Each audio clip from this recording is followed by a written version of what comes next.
Hi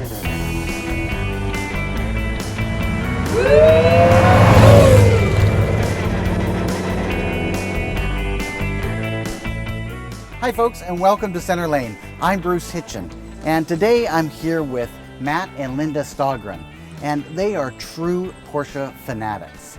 So between them, they have 7 Porsches. I'm wondering if you can sort of tell me about how this obsession with the Porsches started. Okay, Bruce, so the spring of 2015, I decided I wanted to have a sports car for the summer. So of course I went back to, old TRs and things like that from my youth. And then I eventually decided, I really would like a Porsche. So I started looking around. I had thought about buying one a long time earlier, but had never done it. And I came across our 996 Targa for sale. And I'd always liked the Targa model. So I bought it. It wasn't long after that, I would say the spring of 2016, when I met my beautiful wife, Linda. Mm-hmm. And a few months later, we were sitting on the deck, looking out at the ocean, having a glass of wine. And I said if there was ever anything that she really wanted. She goes, I've never had a Porsche. So we got onto the subject of 928s, because I had just recently seen one for sale. She goes, oh, I really like that. And oddly enough, while we were thinking about buying one, she came across your YouTube series on your 928. I did. Which she watched every single episode, as I did. And Yeah, we came all across 13. this 928 up in Kelowna. So we bought it for Linda. So Linda, could you tell me what was it that attracted you to that car? Well, I love the styling and the muscle car aspect of the 928.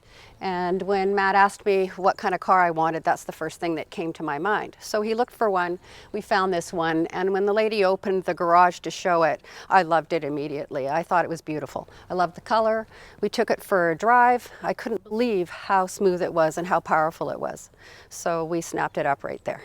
You've told me about car 1, car 2. How did it evolve from there? Well, I was driving in Langley one day, Bruce, and a fellow stopped at a light and yelled over at me, hey, I really love that Targa. I want to buy it from you. He texted me, and we talked a bit. I called a good buddy of mine to say, well, this guy wants my Targa. What's it worth?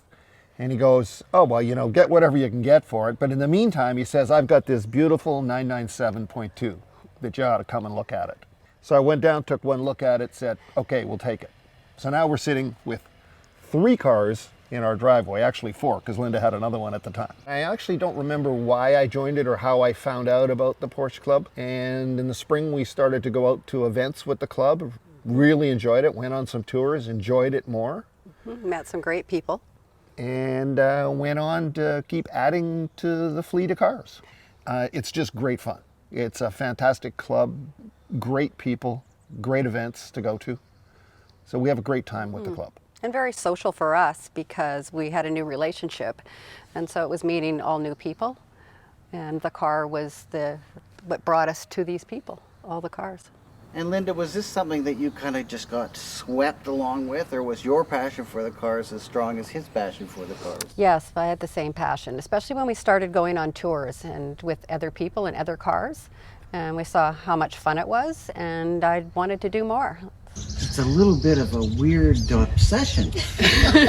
Well, It's a fun obsession. Can you tell me how that obsession just sort of turned into, from 3, which is a little bit excessive, not maybe too bad for 2 people, but 7's quite a few. well, it was one Christmas, my daughter gave us a book about the history of Porsche. And on the front of it was a 356 Cabriolet. So Linda was looking through the book, and one day she says to me, I want a 356. And I went, whoa, that's a little too much money. So maybe a replica car. And one popped up in Vancouver, which we bought. We had that car for a couple of years before we did sell it because it was truly a sunny day car. We got married in it, so it was a nice car to have for the pictures. Yeah, and after we bought that one, I said to Linda one day, I'd really love an air-cooled car. So I started looking around, and I came across my 95 993 Carrera 4 for sale in Vancouver. The guy had to sell it because his wife wanted a house and he needed more down payment. He was crying when we left.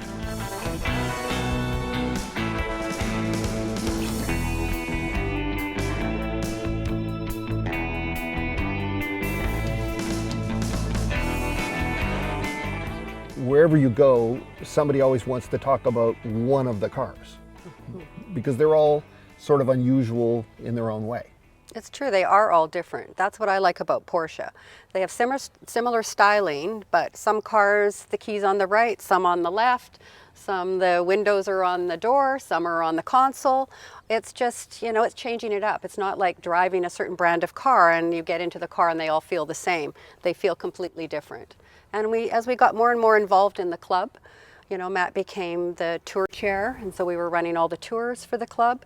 And we just love taking different cars and being able to have different events. Like we just did the transaxle event, and we had the 928, and then we just did an air-cooled event, and we took the 993.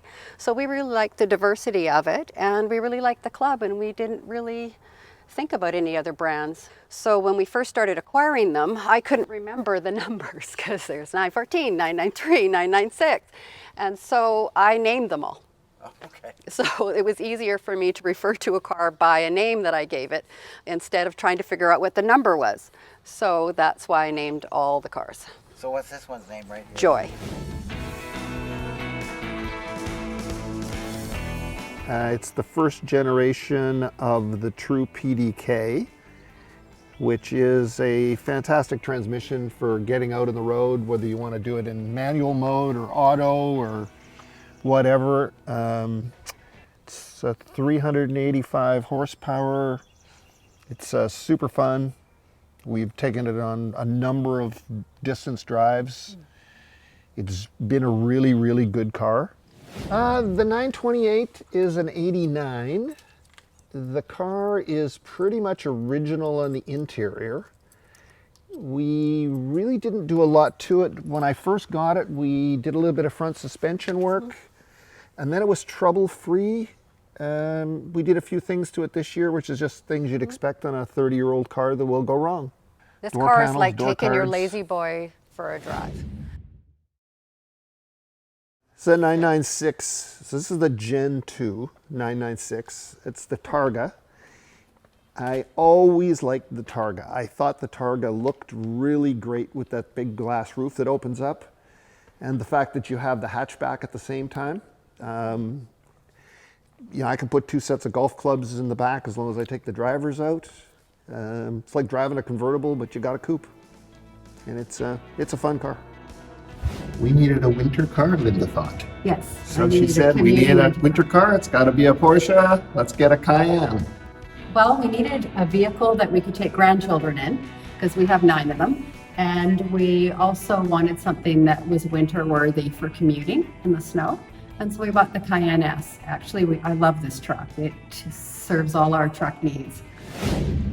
This is the baby. This is the baby, yeah. This is the 95 993 Carrera 4. There was only about 490 of these produced in 95.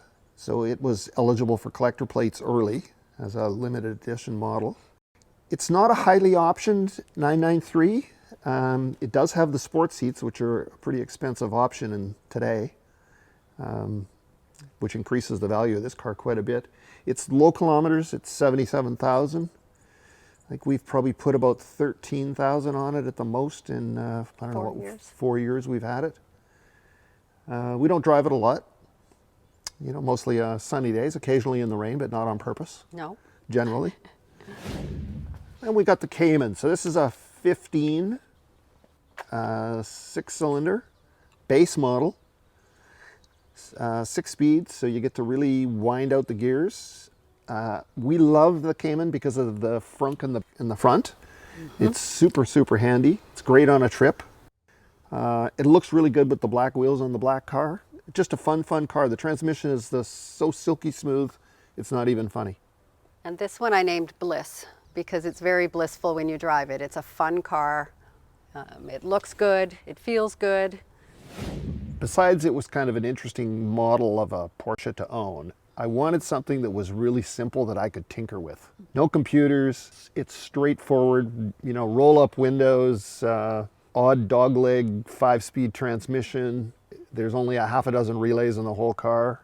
It's just something I'm going to fiddle around with over the next, you know, half a year or so, getting all the little quirks out of it that people have done to it over the years. and then it'll be taken apart and go for a restoration. Yeah, seats The are original steering wheel, original seats. Lift that up, there's still space there. So that's the roof, which is super light fiberglass, easy to put on. And then of course the engine is inside there. Little, this is a 2056 converted to twin carbs. Does it go okay? Oh yeah. It goes like hell. It does, eh? Oh yeah, like once you get it, you know, between second, third, and fourth, and fifth, it flies. It flies. I've been down the highway, the speedometer is saying 95 miles an hour, and I got power to burn.